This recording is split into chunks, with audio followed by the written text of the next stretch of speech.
Hi guys, so I thought you guys deserved a little bit of a longer video and more information. I've just been keeping you posted on my, I guess, journey with infertility, but I'd like to talk a little bit more about the process of what is planned for me in IVF.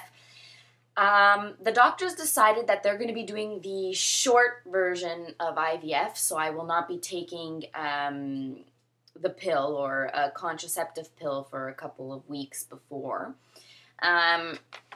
So I have my calendar in front of me.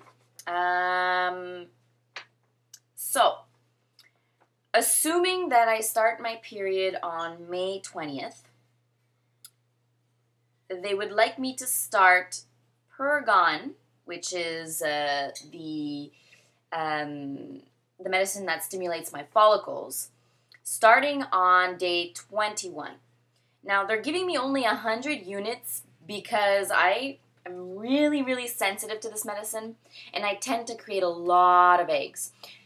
Usually they would give about 200, but I mean, I probably will go into hyperstimulation. I don't know if you guys ever heard of hyperstimulation, but ovarian hyperstimulation is when it makes too many follicles and your ovaries fill up with liquid and your stomach bloats and you have to get hospitalized and to make sure to take out the liquid and make sure everything's fine.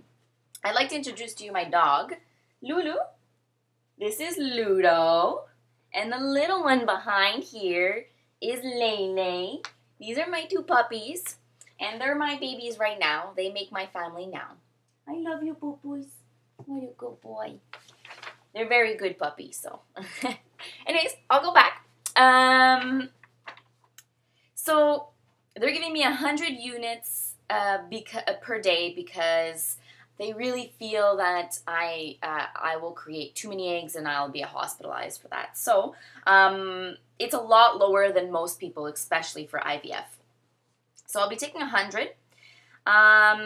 So that I'm going to be taking it through day 21 all the way up to about day 28. So I'm going to have my first ultrasound on the 21st of May. So that's the day that I'm going to be taking the Pergon.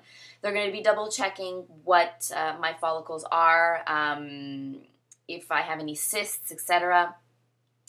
Then on the 26th, the name of the medicine I'm taking is orgalutron or cetratide, depending on what's in stock. What that is that's actually going to stop me from ovulating as I'm taking the Pergon, because I'm taking high doses and I'm going to be making a lot of eggs.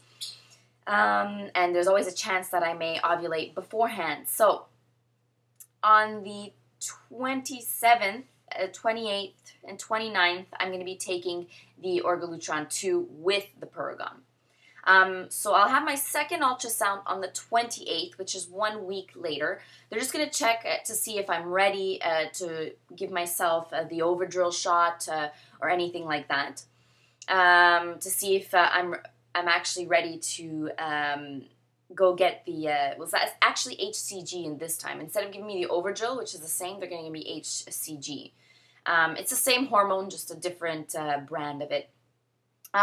The other thing is that on the 30th and 31st, I'll be getting another ultrasound if needed. Otherwise, I'm going to get stimulated and I'm going to have the actual egg retrieval between the 29th and the 9th of June. So the 29th of May all the way to the 9th of June. I stimulate fast, so I'm assuming it's going to be between the 29th and the 2nd. So I don't think that I'll be waiting all the way to the next week. So I was also very nervous about the pain of IVF. I talked to them about the actual pain relievers that they're going to be using, and the reason I did that is because here they do not give general anesthesia. They only give local anesthesia, and the local anesthesia is only going to freeze inside the walls and not the actual ovary. So, and the fact that they're going to be poking and going to get the eggs many times, I'm really, really, really afraid of. So they decided that I will be taking an Ativan the night before the egg retrieval, an Ativan the night, the morning of the egg retrieval, and then they're going to be giving me some sort of codeine-based intravenous medicine to kind of get me dozed off, not necessarily sleeping, but pretty much out of it, and to make sure that I'm easily able to deal with the pain. Like I said, I'm very stressed out about it, so that's why they decided to give me the Ativan. So after my egg retrieval, they told me that I'm going to need help to get home. So my mother-in-law is the one that's bringing me home and driving me. I'm very, very happy she's helping me out on this one. I'm excited that she offered to help. After that, I have a couple of other medicines that I'll be taking after the IVF. I'm going to be taking Doxalin to make sure that I don't get an infection. They gave me 7 days worth of the antibiotic. The other thing is that I'm going to be taking Estras orally, and I have 2 milligrams of that. These are just hormones that help with the estrogen and progesterone levels to make sure that your uterus and everything's ready to accept a pregnancy at that point. And Medrol. So, oops, I made a mistake. Sorry. I'm going to be taking the Doxalin right after the egg retrieval. But then the other medicines I'm going to be taking after they put the egg back inside of me. With the egg, they actually decide to do ICSI. Like I mentioned in my last video, ICSI is when they take one sperm and put it into the egg. They don't actually put it in the actual little platter.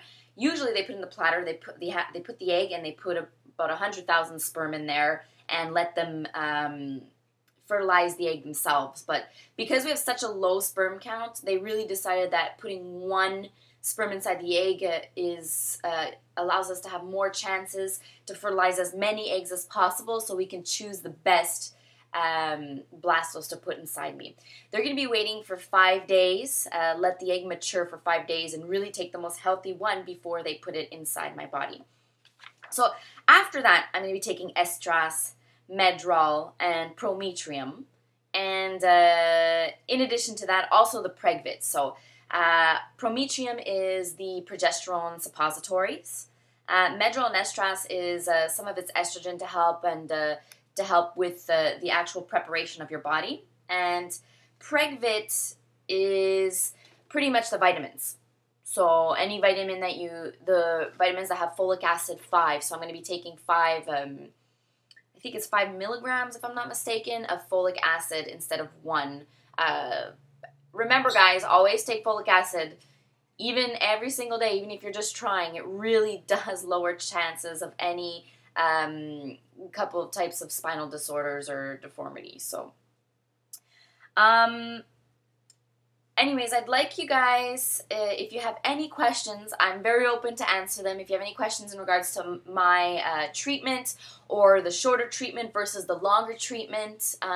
In addition to that, I also have my video. I did an IVF orientation video a couple of months back, which really explains everything from beginning to end. So if you have any questions in regards to IVF, you can go there, or you can message me, and I'm very open to talking a little bit about it. If you have any questions on the medication process or the anti-anxiety medication that they're going to be giving me before it, why don't they give the actual general anesthesia, etc., I'm more than willing to go into details. So thank you so much for listening, and I'm really excited to hear your comments. Bye, guys.